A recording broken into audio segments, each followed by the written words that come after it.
What do you guys think? It's cool. It's cool. Are you overwhelmed? Yeah. We just got here. All right. We're going to walk around.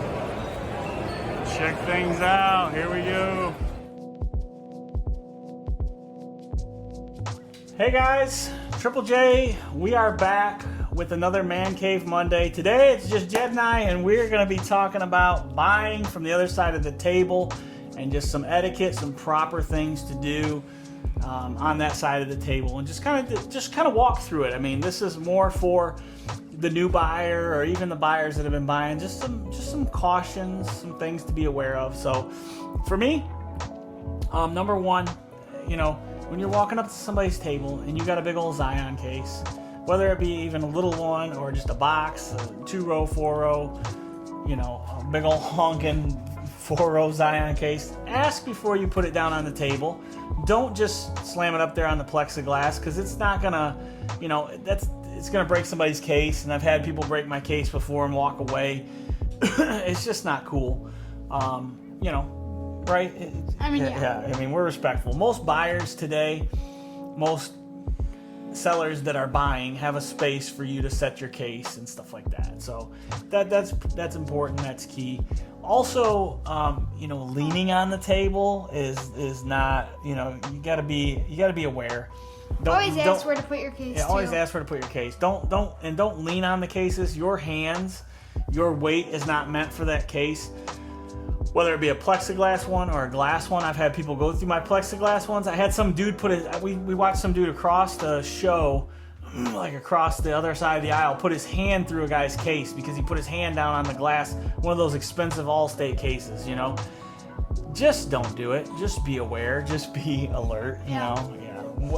What's one of the things for you? When you're going through a value box or whatever it is, maybe, always ask, like, if you're going through it, or if someone else is going through the box, and maybe you ask, can I go through this box next to you? Are you looking through this box? Or if I'm looking through a box, don't come and start going through the box I'm going through, especially if it's a 2-row too. Like, you're right next to each other, you're trying to go through cards, and then you're getting a good deal.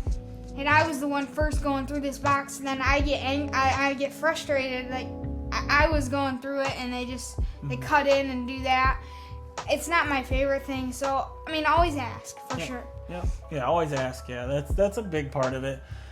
And be respectful. And maybe some of you are like, well, like, why are you talking about this or whatever? Well, if everybody knew, then we wouldn't have to talk about this. This is just things that over the years I've seen, and the boys, that Jed's seen, and Jack's been in on these conversations too that we've talked about, and just things where it's like, man, why did that person just, I don't know.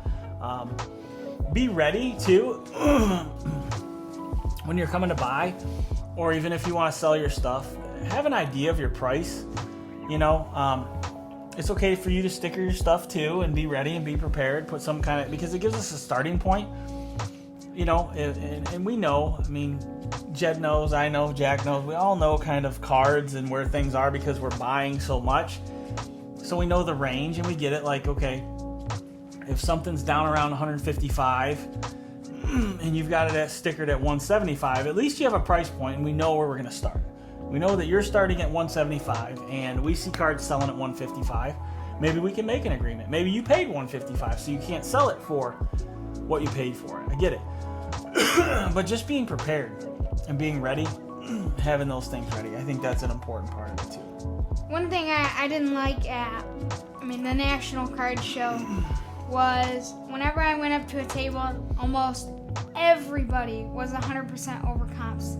And maybe 100%, 25, 20. A lot of people were over comps, but they were like 15, 20%. They weren't double the price. I had a Wayne Gretzky SGC 2 or 3, and this guy wanted like 150% on his, and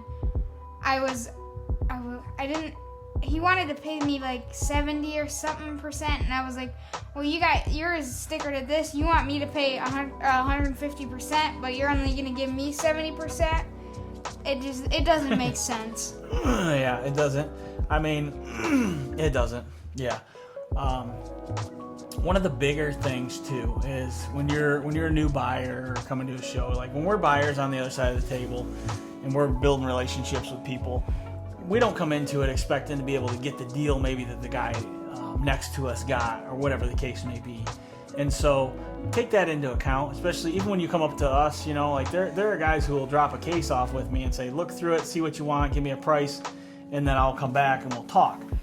I've built a relationship with that person, you know, or maybe a person comes and I have a good buddy who he buys a lot from me. I mean, he'll buy 80 to 90%, sometimes all of it. Well, you can't come and expect to get the same pricing that he gets because I've built a relationship with him over the years. We've got, you know, we've got history together. You know, he's spent some money, and I'm not saying that you wouldn't be willing to be, but I'm not going to let you come and cherry pick, you know, and you just be like, oh, well, I just want 1 or 2 cards. Well, this guy, I get that you might pay me 90% or 95 or 100% on that card, but this guy is buying everything from me at a percentage, and I'm going to move it to him, and I'm going to let him take it all because it's about quality relationships, you know. So you got to think past the dollars and cents at times, and as Jed said, the last part of it, you know, yeah, I mean, don't come up as you want to sell your card, you know, you want to get, you know, you want 90% on your cards, but then you want to buy my cards at 85% or 80%. We got to work a deal. It's got to work out for both of us. It just can't be one-sided. If it's one-sided, it's not a relationship. And I think that that's the point that I want to drive home with this particular Man Cave Monday, is that it's about the relationship, and it's not always about that's what I want these younger collectors to learn. And I'm so thankful that my boys are getting it because I'm teaching them that. It's not about just making a quick buck and flipping it. It's about building relationships, and I love that you and your brother are good about that. That sometimes you do get a little bit you do get a little wound up and you forget about that, but you come back down to reality and realize it's the longevity of it. That, you know, we're not just doing this on a weekend for a quick buck to pay a bill or something like that. We are doing this as a business to grow it. To carry on the legacy, to spend continue. Time with your family. Spend time with it's family. I love doing it. Spending time with my dad and my brother. Yeah. My mom doesn't come, but maybe one day I'll get her to come to a show. Yeah, she'd be bored with it, I think. But she's popped into different shows and stuff like that. But yeah, I mean, when it comes to that and being on the other side of the table, there are just some proper etiquette. So I think the one last thing I want to hit on before we go today is, you know, be respectful of other buyers. Also, when it comes to like deals and doing deals, you know, I had a particular situation in Lansing for several months where I was picking up vintage pretty heavily, and I still do. But this guy grabbed a hold of the fact that I was buying vintage, and he was looking at my phone over my shoulder, and I'm comping cards before I even pull them, because maybe somebody just has 1 or 2 cards that I'm interested in. So I just kind of like, you know, I just kind of move off to the side, kind of comp the cards, try not to draw attention until I'm ready to, you know, jump in and see where we're gonna do, what we're gonna do, if we're gonna be even close. Well, this guy's looking over my shoulder, and then he's pulling the same cards out that I'm like looking up. And, you know, the second month I kind of gave him a look, and I was just like, you know. And then the third month I had to say something to him, and by the third month I put a privacy screen on my phone because of this individual. I was just like, you know, I just told, I just like, hey, I gotta put privacy screen on my phone because this guy's like, dude, don't be that person, you know, like, I don't know. That's enough of that. Just don't be that person. Drives me crazy, and people do it with all kinds of stuff. But just like, you know, somebody's working a deal. Let them work a deal, and I think that it rolls into that too, Jed, where, like, don't come up and try to steal something out of my stack that I'm working on. You know, I'm working on a deal. Nothing grinds my gears more than somebody coming up and being like, hey, you know, oh, I've been looking for a car. You know, I'll give you 100% of comps on that. Oh, my, you know, and then the dealer's like, I have to be honest, I've walked away from deals. I've walked away from deals where I've had 10, 12 cards stacked up, And the guy's like, well, you don't mind, do you? And I just say, you know what? If you're going to pull out one card to sell to him, then I'm just going to pass on the whole thing. You know, like I'm not, you know, I'm just not going to do it.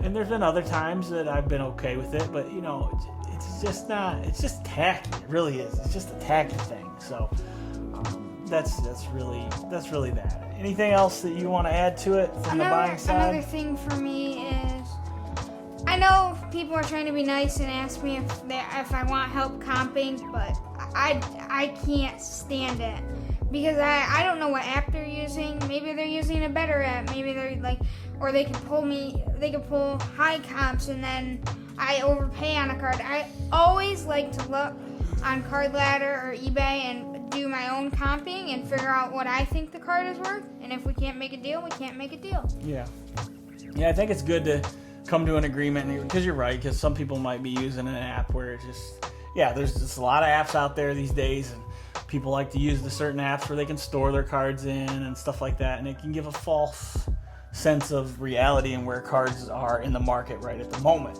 You know, it's kind of like somebody, you know, basing it off the book price, you know, using the Beckett magazine. Like, if you're looking off last month's Beckett, that's probably another podcast. We'll save that one for later, but that's for sure.